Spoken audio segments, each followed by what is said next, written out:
Hey guys, I'm back on the road. I just wanted to give you an update. I had been broken down. This little tiny spring that controls something to do with the shifting mechanism broke. It's a $4 part. I thought it was a clutch. I ordered an $80 clutch. Opened it up, found out it was this stupid little spring. Funny thing happens when I don't have a motorcycle to ride. I get like really depressed and grouchy, and my wife is like, man, we really got to get you another motorcycle to ride. You are not fun to be around. So thankfully I got it back. Somebody emailed me a while ago saying that they really liked my videos and my blog, even though they didn't particularly care about motorcycles or adventure riding and that sort of thing. The reason he likes it is because he and his wife are thinking about retiring to Panama, and through my videos he kind of gets this unbiased opinion. A lot of people out there that are advertising and talking about Panama are real estate agents, or they have something to do with the tourism industry, and they're just sugarcoating everything. So what I wanted to talk about today are some of my pet peeves about living in Panama. Just little things that I should be able to get over, but for some reason they drive me crazy. And one thing is getting parts, shopping online. It's so easy to do that in the United States, and you can have stuff show up at your house the very next day. And in Panama, the way it works for me is I use this company called Airbox Express. They give me an address in Miami. I ship it from Amazon to Miami, then these guys bring it the rest of the way, and then they charge me for weight and size, and then the government of Panama charges me an import tax, which is, if it's like a luxury item, then it always is. If it's an electronic thing, or they charge you like 100% tax on that stuff. So the thing that really sucks is you never really know how much it's going to cost to ship something to yourself. When I got this bike, I needed a new rear shock, and so I bought that, and all of a sudden there was a $200 charge on my credit card, because that's how this company works. You just authorize them to charge your credit card with whatever. And I wish there was another option. I know that sounds crazy, but that's the way they work it. The rear shock cost me $450 to buy and $200 to ship. So definitely that's up there on my list of pet peeves. Another thing is the police. The cops down here, the traffic cops, they make like $400 a month. So put yourself in their shoes. If you caught a guy speeding, and you could either give him a ticket or take 20 bucks off him to let him go, you'd probably do the same thing. So don't bust their balls about it too much. Chances are, if you were in their shoes, you'd do the same thing. But at the same time, it's dishonest. And I know that they specifically target gringos to issue tickets, because that they know that the gringo is just going to whip out 20 bucks and give it to them. Or 10, or I've got off on $5 before. Hey, here's a 5. Please cut me a break. And they let me go. But that's another frustrating thing. Let's see what else. Let me think of what else after I make this turn, so I don't kill myself. Well, my wife, she works at the hospital, and sometimes she does 24-hour shifts. She'll work there all night, and I'll take her food. I'll make her a sandwich, or I'll go pick up something, pick up a pizza, give it to everybody. So I can't do that in shorts, and that drives me crazy. That's like one of those things that seems completely archaic, but in Panama, men wear pants. Where I come from, men who go outside when it's 90 degrees wear shorts. I mean, it's like personal preference, right? Just wear some shorts, it's hot. But here, there's a security guard at the hospital, and he's like, oh great, it's this guy with shorts. And I don't learn. I always think, screw that guy. I'm wearing shorts to the hospital, and I'll go in my shorts and be like, dude, I'm bringing food to my wife, who's a doctor here. It's not like, I mean, I don't get it at all, but it makes me mad.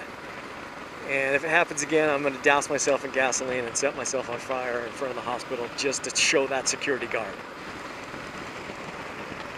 Another thing is that, of course, dealing with the government workers, super lazy, super clueless. Every time I have to do something with those people, I feel like it's everybody's first day at work.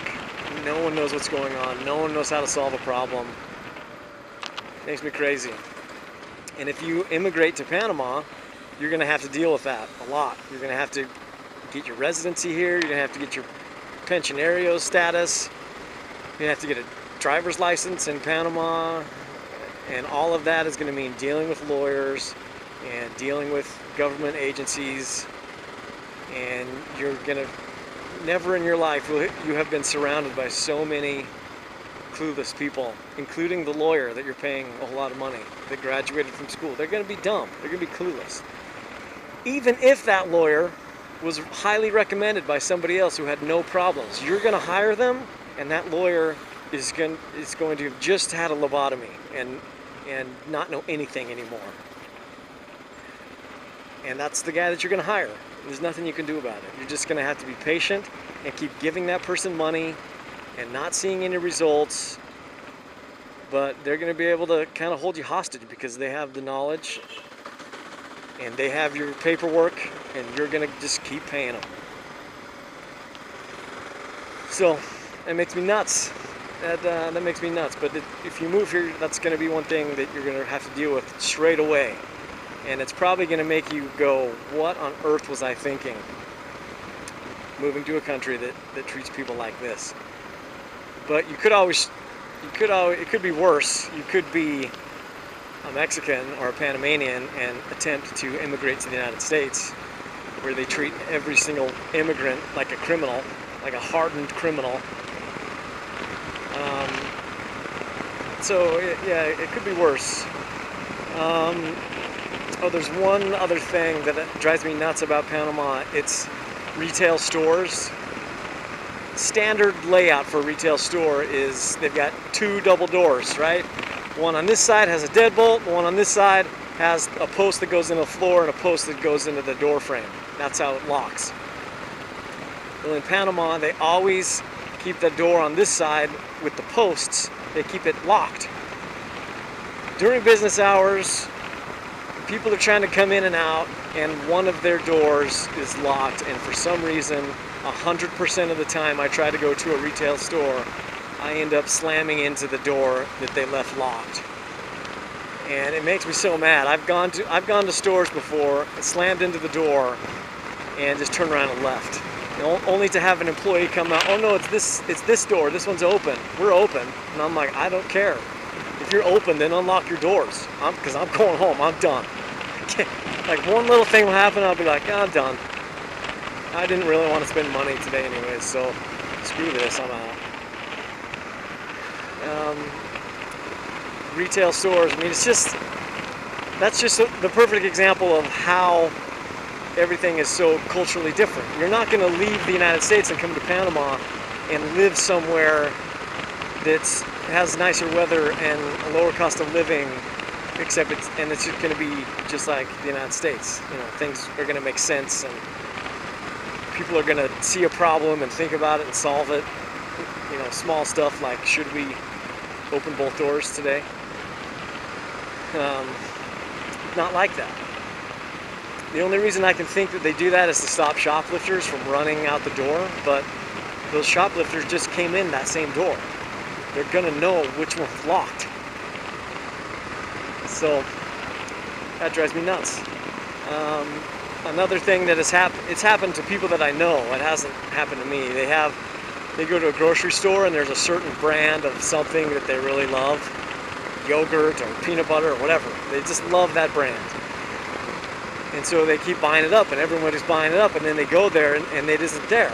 And the store just doesn't seem to be getting it back, so they ask somebody, hey, what happened to my Jiffy peanut butter? Oh well, it was just selling too fast. It was too much work for us to keep it in stock, so we just don't have it anymore. That's like literally, that's how they think. It's like living in opposite world. Anywhere else on earth they would say, wow, we're making a lot of money off this brand of peanut butter. Let's get more of it.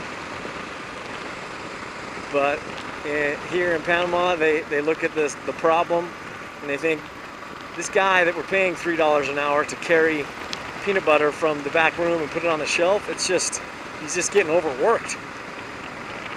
So let's just stop carrying it all together and lose some customers. Little things like that you might find are very hard to get used to should you decide to immigrate and retire in Panama. So my best advice for people who are thinking about moving here is don't sell everything that you own and move here. Keep everything that you own and live in Panama for 1 year. Give it a solid year. Experience the rainy season. Experience the dry season. Move somewhere that you think that you might like to live permanently. And just see what it's like.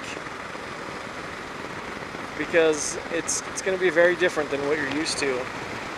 And it might be hard for you to adjust. And you might just say, hell with this, I want to go home. And if you've sold all your stuff, it's going to make it very difficult to return. So give yourself an escape plan for a little while.